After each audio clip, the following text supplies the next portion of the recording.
नमस्ते, देशकै number 1 bullet service centre बालाजुमा एकदमै देशैभरिबाट एकदमै टाढा टाढाबाट हाम्रो साथीहरू आइरहनु भएको छ। सबैजनाको हामीले बाइक पनि एकदमै राम्रो बनाइरहेको छौँ।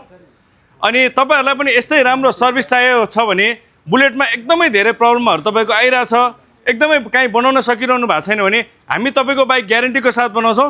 आज हाम्रो एकदमै विगत लामो समयदेखि हाम्रोमा एकदमै अविरल अनवरत रूपमा आइरहनु भएको एकजना साथीसँग रिभ्यू सुन्नु है त। हेलो सर, नमस्ते हजुर। नमस्ते हजुर। हजुर हाम्रोमा आउनु थाल्नु भएको कति वर्ष भयो? म भयो हजुर 5-6 वर्ष भयो होला। 5-6 वर्ष भए। अनि हजुरलाई हाम्रो सर्भिसप्रति के असन्तुष्टि छ कि एकदमै हजुर खुसी हुनुहुन्छ? के छ हजुर, जस्तोको तस्तै भनिदिनुहोस् न। एकदम रियल्ली भन्नुपर्दाखेरि एकचोटि अब बाइक त बिग्रिने, यो मेन चिजहरू बिग्रिन्छ होइन। हजुरको यहाँ बनाउँदाखेरि चाहिँ मैले के डिफ्रेन्स पाएँ भने एकचोटि बनाएपछि एकचोटि सर्भिस गरिसकेपछि चाहिँ बारम्बार धोका नदिने बाइकले, धेरै स्पेयरहरूमा खर्च गर्नु नपर्ने, एकचोटि बनाएपछि ढुक्क। हस् हजुर, धन्यवाद है त। खुसी हुनुहुन्छ नि? खुसी। ल, तपाईँहरूलाई पनि यस्तै खुसी एकदम सन्तुष्टि चाहिन्छ भने प्लिज हाम्रो बुलेट सर्भिस सेन्टर बालाजुमा आइदिनु होला है त। धन्यवाद सबैजनालाई।